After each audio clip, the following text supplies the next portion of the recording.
pros being pulled, but the SCV's coming at the perfect moment here. And we are back, and it's time for Game 3. It looked like HuK was actually in a position to potentially take that series 2-0, but State being very resilient and coming back despite being behind in a few different aspects of the game. Now he gets a second chance, Axelab. Oh man, in a deciding game, HuK has got to be thinking, what do I do this map? I want that match against Nano in the next round, but I've got to win this map first to get it. And State's a very tough guy to beat. We saw that last game, like you said. HuK was ahead, but you know, when State got those Colossi out, he really all of a sudden switched the whole momentum. I mean, HuK was pushed back across the map. State got the much faster third base, and it started kind of a little bit of downward spiral for HuK. There was some chat going on between the two players prior to the matchup, and State was actually saying, you know, I learned that from your stream, HuK, and HuK said, never again will I ever stream. Obviously joking, but these guys in good spirits as we go into a third game, and good spirits is important. This is a winner's bracket match, which means the winner continues on and still has that second chance safely in their coat pocket, but the loser falls down and then faces elimination with every single game they play. With that being said, let's introduce our players here on Whirlwind in the southwest position as the Red Protoss. Give it up for HuK.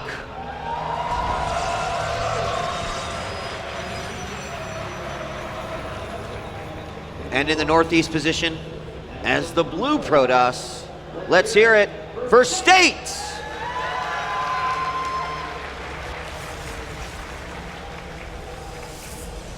So much larger map, Axelab, obviously. Sometimes that plays huge into Protoss matches. Other times, you know, who cares? Big map. We've got a mechanic that lets us avoid it. Yeah.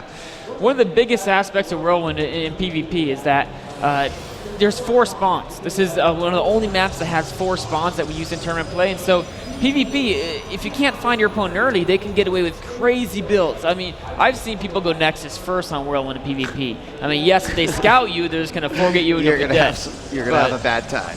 I mean, the odds of you being scouted on Whirlwind are actually much lower because of the size of the map and that early scout. So, you know, both players knowing when to risk doing a build like that in a deciding game here, but there are some crazy builds you can do.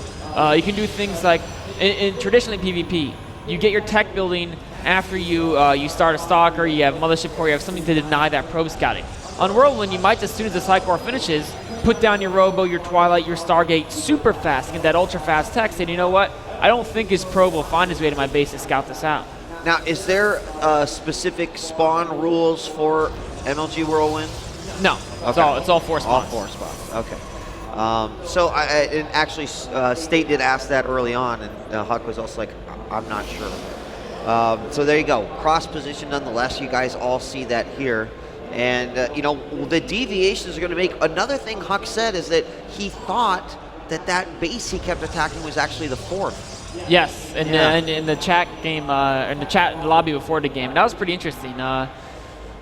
You know, because normally people do take the 3rd where HuK did, not where State did. Right. You see Terrence sometimes take that 3rd against Zerg to keep that attack going, and I think that's why State took that 3rd. He wanted to keep the pressure on and deny HuK's 3rd.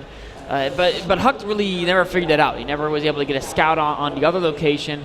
And he played it probably more aggressively with the Tempest than he wanted to. I mean, Tempest ideally stay in areas where they can kind of hide and don't have to get stuck in that straight-on engagement. Because as we saw last game, once they're stuck in that straight-on engagement, they don't do so well here. Right. So HuK unfortunately lost that game. You can see here, HuK being the one who expands very quickly this game. Yeah, he does. State, State is going to find it. He, regardless of which direction he would have sent his probe, is going to find it in about the same amount of time. So he's going to be rolling up here soon, but Nexus going down for State as well. He's going to know exactly kind of where he's at. And, you know, the nice thing about that, assuming... Oh, does he get the spot this Nexus? Oh my God, he didn't see it. Oh. I don't think he saw it. I'm going to double check, but no, he definitely did not see it. And that's huge because... It's huge. In PvP, if you both expand, and if you know they expanded, you can do crazy greedy builds. Normally when you do these fast expansions in PvP, you have to focus on getting the Observer out, the Mortal out, the Sentries out, because you're paranoid about a Blink Stalker attack. And you can see that State's been cutting probes for the last 15 seconds to get out that Robox and additional gateways. And HuK, of course, did the same thing, because that's the safest way to play the fast expansion in PvP. But if you know your opponent expanded as well, you have a huge advantage. You can do like double Stargate with no units because you know they can't be aggressive. Right, and I mean, what he basically did is go to what would have been a big advantage to now kind of equalize, because at this point, HuK has no idea what his opponent's doing as well. I mean, we took a look at his vision. And he hasn't even left his base until just now. Yeah, exactly. So Stalker first going out. So, you know, it wasn't like it was so detrimental to State's game or victory, but it could have given him a significant advantage, like you mentioned. And he's going to have this scouting Phoenix head out because he said the probe didn't do a good enough job. So he's got to actually get in there this time to find out what is going on. We hear Warp Gate opening up all around, and Immortal coming out for State. State finally getting this guy in here. He sees what's going on, and once he sees that Nexus, he's probably going to feel some level of like, okay, there's some relief right there because we're about on the same foot. A very even game here going forward. HuK adding a couple more gateways, which is interesting. Going to 4 gates before. Actually, HuK, 5, 6. Oh. This is a very interesting build. He's going to try to overpower State with a frontal assault, but on Whirlwind, with this gateway attack, how is he going to deal with the force fields of State and the photon overcharge? It's going to be very interesting to see how he gets around it. So maybe, does he have a warp prism on the field? No, I don't think he does. So with the warp prism, maybe he could try to distract with a drop into main or something. But it's a frontal attack, as you see here, with that many force fields. It's going to be very difficult to break his way through this. Yeah, and I'm wondering this myself. Oh, there out comes the Phoenix. But he doesn't see it. He doesn't see all the army in front of his base. No, and it's actually going to take his observer forever. does. Oh, yeah, and he's caught. So he knows that there's potentially something coming right here. Now there's the warp prism coming out. Timing of it, not the greatest, because he probably would have loved to, you know, obviously keep his army incognito while he got that over and then made it one big surprise. But now the Phoenix is going to go in there. And what do you think his reaction is going to be when he sees such a heavy gateway count? I think he's going to be happy because he knows he's going to be ahead in attack. Of course, HuK, as soon as that observer spotted his army, he abandoned the build. And look how quickly HuK is refocusing his resources. Instead of warping in, you know, 6, 7, 8 units, Double Forge, Roblox Support Bay, and Twilight Council. He's really powering up his tech. And State, of course, scouted this with that Phoenix, so he has to do the same thing. He doesn't really have the tools to take out HuK when it's just 2 bases to 2 bases. The State throwing down to that Dark Shrine. It's about to complete. Meanwhile, we've got a Warp Prism coming out onto his side. Finally, that pylon is picked off in the at the 3rd there for State, and we got that Warp Prism heading around the north side. Currently unoccupied. We'll see what he decides to warp in here. Right as the robotics bay finishes up.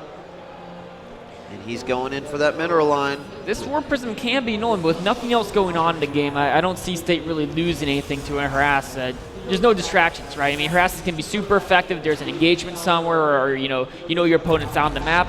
But if they're just defending 2 bases, that was a pylon by State that was canceled, right? Or yeah, I think so. Okay. He also he did force overcharge of that Nexus, which is kind of nice. Definitely, every energy on the Mothership core is important. PvP almost more than other matchups because PvP is the matchup where Time Warp may play the biggest role. I mean, each Protoss unit is so important. If you can slow their Colossi and pick up a couple of those, if you can stop the Zealots from closing a distance, it's just amazingly effective in those mid and late game engagements. Now, State's going on taking the 3rd base, and both players are pretty much going for a very similar unit composition. Of course, HuK with a small supply lead, he has additional gateways, and he's not investing in that 3rd base. Yeah, and 3rd base, at least the establishment of the 3rd base, again, going to be caught by State. And State is the king of information in this game as far as I'm concerned. He's seen everything that he's needed to see. And again, while he sees this 3rd base attempting establishment by HuK, he is setting his up with, with him not knowing anything about it. And here HuK is going to move in with 1 Zealot, finally realize, this 3rd is being built. So he puts the Zealot on hold position just outside the Nexus. Great job as he can make sure he hides that information that he knows that it is there. Now, of course, HuK's taking a 3rd of his own. It's not, oh, that was neat. You know, State had hallucinated 2 Void Rays when he saw his opponent was hallucinating scouting him. And now this could work because HuK might, look at that, HuK straight going for Blink, and he's warping in Stalkers. Now, if it's a Colossi Gateway unit combination, Stalkers are really units you don't want to have in the battles. for their damage output and their hit points per cost are vastly inferior to Zealots, Immortals, Colossi, and Archons, units you really want to have. So State trying to get HuK to allocate resources to those Stalkers could be a big advantage to him. Yeah, and I mean, right now the supply is very even, so when you get to that point, every single unit can just be so crucial, and sometimes the composition and synergy of those units is even more important in this situation. Now, the pylon is being made here for HuK, so he can attack this third when the time is right, but State's done a good job of spreading his army out. The only place that's a little bit open would be inside that main, and keep in mind there's still a Warp Prism in play on the north side of the map. In fact, there's a Warp Prism in play for both players in north and south. Both players are waiting, of course. Sitting in a Warp Prism when nothing's going on against the level of players these guys are, as odds are just going to deflect without a problem. But they're both waiting for an engagement to occur, or one of them's going to say, I'll send that in to distract him, then I'll hit his third base, something like that. Now, State's Templar Archives is a little faster than HuK's, which is nice because while HuK's spending his gas on Stalkers, State can spend it on the Archons. And of course, the Archons are going to be a little stronger against the Colossi. All right, the Warp Prism going in for HuK. He's just going to drop some units there, but easily defended by just a few Stalkers being warped in. But really, it's the army that's forming down here for HuK. He's bringing over his Colossus, got several Blink Stalkers as well. But you know what? He's probably got to take out this Rocks if he wants to have a safe engagement. The thing is his opponent's going to know everything that is going on while that's happening. Meanwhile, HuK trying to continue this Zealot harass inside the main base. Still Photon Overcharge on that Nexus. But oh, he's attacking the third. Perfect. State caught totally off guard here. State's army is stronger, but it's not in position. HuK takes out that Nexus. Man, I mean, I think that State's army in that position all day, he's not attacking into it. Meanwhile, the Zealots inside the main, not going to take out that cannon. Photon Overcharge also doing its job. But if State's army would have been right there at the top of the ramp, there's no way HuK would have been able to get up there and do the damage he needed to do. Now he's going to make a frontal assault. Archon going down. He counts it a victory and gets out of there. A little bit Zealot harass here, but HuK is all over with the instant warping, and HuK is looking so strong this game. State trying to catch up, taking a fourth base in addition to rebuilding his third.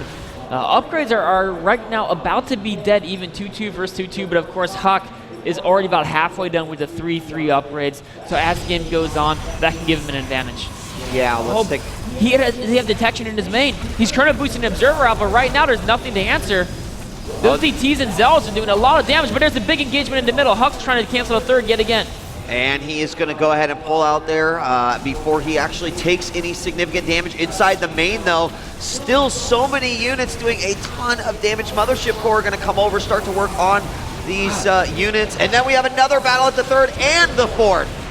HuK is just losing units everywhere. He's canceled his opponent's fourth, but he's bled away about 30-40 supply. Both units he warped in the main were deflected by State. State's going to actually take out or do a lot of damage to his main, and in order to snipe the fourth base, he had to sacrifice about 30 supply of Zealots to State's army. And now State has a definitive army advantage, but HuK still has that map control, still has this giant mobility advantage with the Blink Stalkers. Oh, blinking back, almost getting an opportunity to snipe off a Colossus, but I think after that major loss that of food that HuK had, he obviously does not want to sacrifice anything else that he doesn't need to. I think this pylon is finally going to get scouted. It already has been. HuK's going to just warp in the single Zealot to try to get rid of that probe, not let him establish another base. In fact, he's going to move into position right now. I just want to take a look back because I think, 14 workers were killed in that assault, and it was nice. I mean, it was taking a lot of attention away from the main battles at the front lines. It was. The State definitely getting a nice amount of worker kills there. Now, what's interesting is while State had a better composition earlier on, over the last minute, HuK's been warping nothing but Templars to build Archons, and he's resumed Colossi production. He's realized those Warriors are a fake, going back into Archons and Colossi, and State has been neglecting his Colossi production just a little bit. So HuK's been able to catch up in that regard, which is a big win for HuK.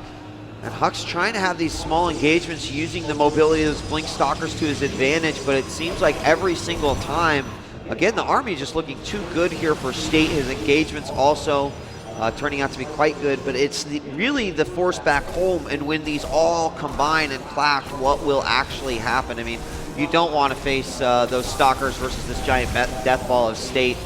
And so State expanding closer and closer to his opponent. Got the Warp Prism. He finally did. And what that can do is it can free him up to send those units all and collect his army all in one group. Now, State trying to take a fourth. HuK still no fourth on the way, so we might look to be aggressive. In fact, HuK's full army's moving out on the map. His Stalker's a bit ahead out. Take a quick look at the upgrades. 2-2 for State. Currently 3-3-1 or 3-1-3 for HuK, and HuK could get caught in the middle here. Or is he going to be able to sandwich his opponents? No, he's just too far behind. He's going to have to. Oh my gosh. Oh my gosh. Huge split of State's army. And he's going to lose quite a bit here. State's bleeding units everywhere. He's not able to collect his force and bring it together. Now finally he's recollecting himself, but he's lost several units here. And now look at the bank difference. Yes, both players are fairly similar in supply, but HuK's been able to develop a lot of resources. So during the battle, his resupply is going to be huge. And State's fourth is totally vulnerable here. Oh yeah, it's going to go down very, very quickly. However, State is going to go ahead and try to move forward, attack this group of Stalkers. His Colossus are just kind of all over the place at the third. He's going to go ahead and get out of there. He does not have those on the front line to fight, and I think that's going to be a huge benefit here.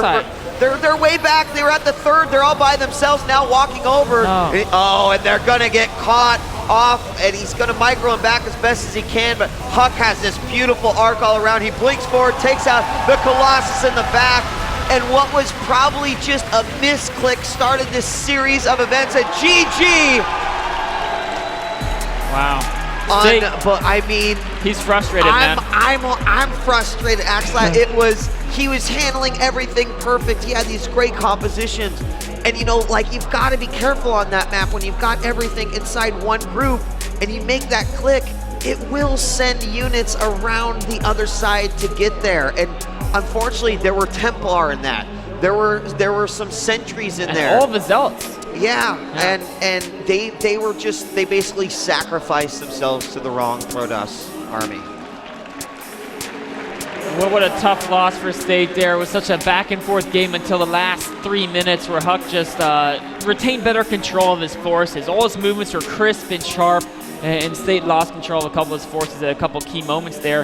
And against a player like HuK, you cannot afford to make a mistake like that. I mean, it's rough because, like I said, I mean, we saw, how long was that game? 22 minutes. It was like 18 minutes of phenomenal play out of State, and then that one thing just kind of like caused the snowball to start rolling down the mountain, and by the time it hit, it was a giant, well, it didn't feel very good. So, ladies and gentlemen, we're going to take a quick break. When we come back, another game as day 2 continues here for the MLG Spring Championship. We've got action for you all.